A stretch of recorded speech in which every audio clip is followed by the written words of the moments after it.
Hi USY Facts fans, I'm Will Landman, Metney USYer and founder of USY Facts, and I'm very excited for an exciting interview. Another Metney USYer, Sydney Cohen, set this up, and before I introduce this special guest, I just want to thank her for setting this up and making it happen. So I'd like to introduce you, 2009 International President and past EMSA Regional President David Helfand. Thanks again for taking the time to do this interview, David. My pleasure, Will. Thanks for having me. So when did you start USY? So I actually started Kadima in the winter of 2005 when I was in 8th grade, and I went to my first Kadima Keynews then, and after that it just kind of all fell into place, starting in the fall when I was a freshman in high school in 2005, up until the time that I graduated in May in 2009. So did you ever imagine being where you would go in the organization? I never had any idea where I would get to in USY, to be honest with you, and after my first experience at Kadima, I never really thought I would actually continue to go to USY, but I guess I did. Who influenced you to become a leader in USY? So my dad was regional president of Metney back in the 60s, and both of my brothers were very active, both regionally and internationally. So I started out on the chapter level, running for freshman representative, but I ended up losing. The following year, I ran for chapter Rel Ed. I won chapter Rel Ed, and also was appointed to Rel Ed RGB. And then from there, it was just an onward cycle up. I was elected regional Rel Ed, then regional president, then international president. And it was just something that I was good at, doing the whole leadership thing, and the opportunities that I had within that. So that was my influence, was probably my family that really set it up, growing up in the USY family. So out of the 5 positions other than president, which one is your favorite and why? I wouldn't say necessarily favorite. I would say that I'm best at, and I would say the religion education Rel Ed, because going to Jewish day school for a 13-year, going on Nativ, and now studying Jewish studies in college, it was just something that was always easy for me to do. Never really had a problem keeping Shabbat or keeping kosher, being able to teach or learn or even do different tefillah. So, and my motto is once a Rel Ed, always a Rel Ed. So, and I do miss being a Rel Ed, but it was definitely an experience. So what was it like being regional president? Being regional president was probably one of the hardest jobs that I've ever done. And be able to travel different cities in the region and visit chapters and represent the region at Spring Board Weekend.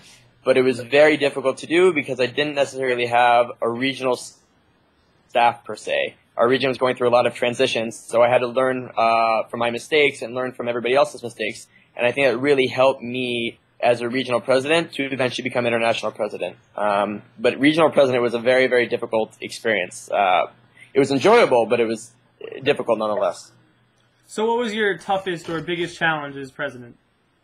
I'd say my toughest challenge as regional president was definitely not having a regional youth director to guide me through the process. I wasn't really allowed to have the creative license that I would have had or would have wanted to throughout the year, and that was difficult at times. However, I learned a lot about myself and the type of leader that I was and the leader that I wanted to be and how to work with others. But definitely not having the regional staff as a support system was definitely extremely difficult. So what did you enjoy the most about being regional president?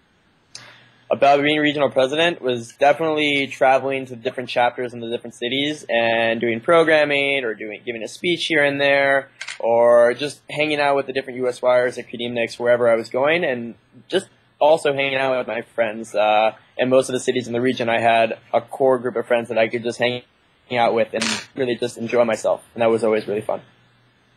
So what do you love about EMSA? What do I love about EMSA? I love the fact that EMSA was the first region in USY, and I'm not afraid to brag about that, because that's where USY started, was back in EMSA. And I also really enjoy our friendly mascots of Bert and Ernie. Big fans. So what do you think it takes to be a regional president or international board member? Well, I forget about being a regional president or international board member. I think in order to be a good leader, you must learn from your mistakes and be able to make the best of any and every situation that you're presented. And I also believe being a team leader and team player is a huge factor, as well as being a follower in certain situations. So what would you recommend to people who are running for a position? I would recommend to people running for positions or applying for any positions for that matter, to be creative and use the best of their ability, and not be afraid to really reach for the stars and do whatever it is they want to do. something I always told people, whether it was planning conventions or whether they're applying for a position or running for a position, was to always do as much as you can until you can't do anything further, and don't let anything stop you or your ideas. Really just put everything into it. So what surprised you most about being regional president or international president? What surprised me the most? I'd say what surprised me the most about being regional president and international president was the fame, and the glory. No matter where it was, and I would introduce myself as David, and people would always introduce me as, the regional president or the international president, and I really wasn't big on that. I always was, wanted to be on the same level as the regular USYers. So I'd always call myself David because that was just who I was. But the other thing that really surprised me, or that was slightly difficult to deal with at times, was that everybody, no matter where I was, knew who I was, but I didn't necessarily know who they were. And so it could be a little awkward because someone comes up to you and you're like, "Oh, hey, David," and you're like, "Oh, hey, so-and-so," and you don't know their name. And you quickly glance down at their name badge, and then you're like, "Oh, I know who you are." But otherwise, being president, regardless of regional or international, was an eye-opening experience. So when did you consider running for international board or international president? I considered running for international board, I'd say probably March of the election year. I had secured my nomination before I was even 100% ready to run, and I did that in March or April of that year at Helfand. But as far as actually ready to run, was probably 5 minutes before I sent the FedEx package Thanksgiving weekend that year, when the material was due December 1st. So how did you feel when they called your name for international president? When they called my name for international, I was absolutely shocked. Both my parents were there. My chapter youth director was on the phone. My brother and sister-in-law from Israel. My brother was there. My aunt was there. Some of my best friends from USY were there. And just to have everybody come up to you and, crowd around you and such a great group of people like Danny Siegel, Paul Friedman, Shir Kaplan, Matan Silverstein, Aaron Jacobs, it's not about the fame and recognition, but it's more about the people that have done the job before you, and ideally the impact that you can have on USYers in the future. But it was pretty cool for them to call my name. I was very shocked. So what do you feel it takes to be a good leader? To be a good leader, I think you have to be a follower and learn from others, and you should be able to make the best of every situation. But always think on your feet, because inevitably something always goes wrong, and you have to be able to have a plan B, but you should always keep your cool. Don't get frustrated with something that goes wrong, because the moment you get frustrated, other people can tell, and it never ends well. What's one quality you think is important for a leadership role?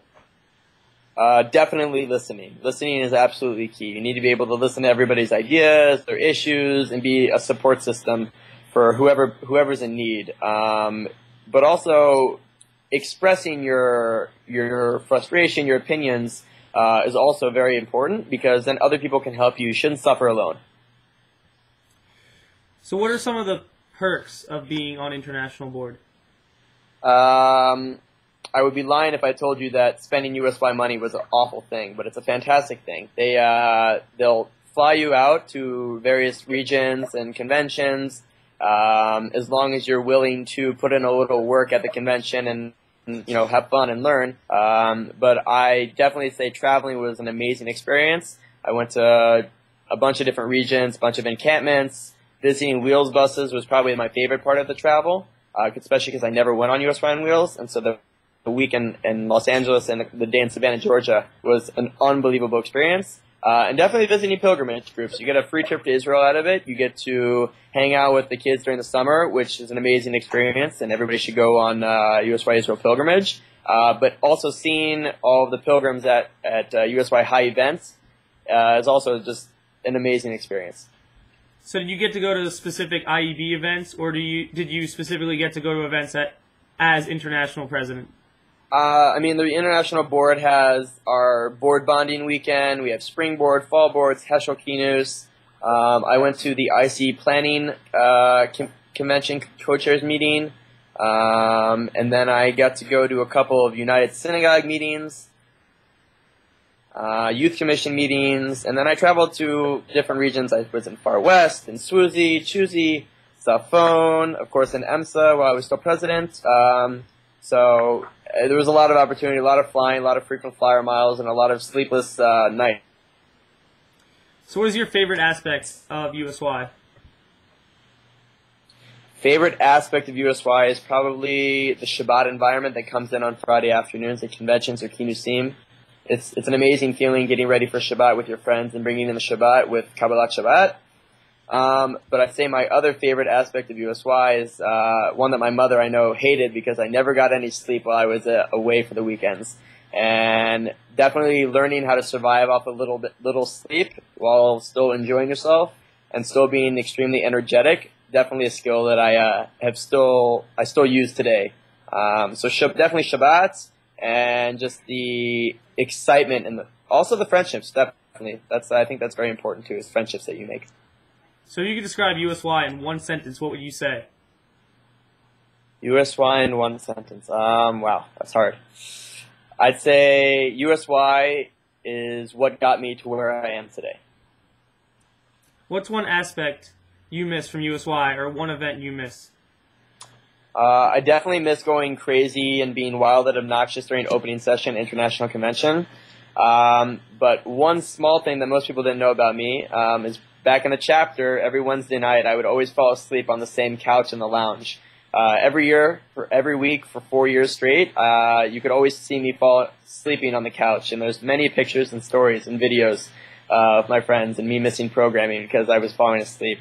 But it was always something that I enjoyed, just going to lounge on Wednesday and relaxing and just hanging out with my friends, and but also catching up on an hour of sleep during lounge. Which USY summer program did you staff, and how was it staffing a USY summer program this past summer? I've staffed 2 trips. In summer of 2010, I staffed USY and Wheels Mission Mitzvah Bus H, and then this past summer, 2011, I staffed USY Eastern Europe Group 8 pilgrimage. They were both absolutely incredible, completely different summers. One's volunteering and one's focusing on Israel and the Holocaust. And you get so much out of both experiences. Definitely just out of staffing in general. I love being able to be there for the kids, for them to talk whenever they needed, or to teach them something, or even learn from them, and definitely help them find their respective niches within Judaism. But I love staffing summer programs, and I'm excited to staff again in the future, hopefully. So then this kind of defeats this purpose of this question, but do you think you'll continue staffing in the future? I definitely think I'll continue staffing. Right now I'm a youth advisor, and I staff for Far West, as well as I've staffed for a couple other regions, and I'm hopefully going to be staffing for a few other regions this year. Definitely be at International Convention, at least definitely this year, and then ideally next year I'll be staffing pilgrimage again, maybe for the next couple summers until I graduate. You make great friends and the kids, and you learn a lot, actually. I learn a lot from working with the USYers and even Kadima. Well, thanks again for taking the time out of your busy schedule. I really appreciate it, and it was awesome. Thanks so much, David. My pleasure, Will. Thank you a lot. We'll speak to you all soon.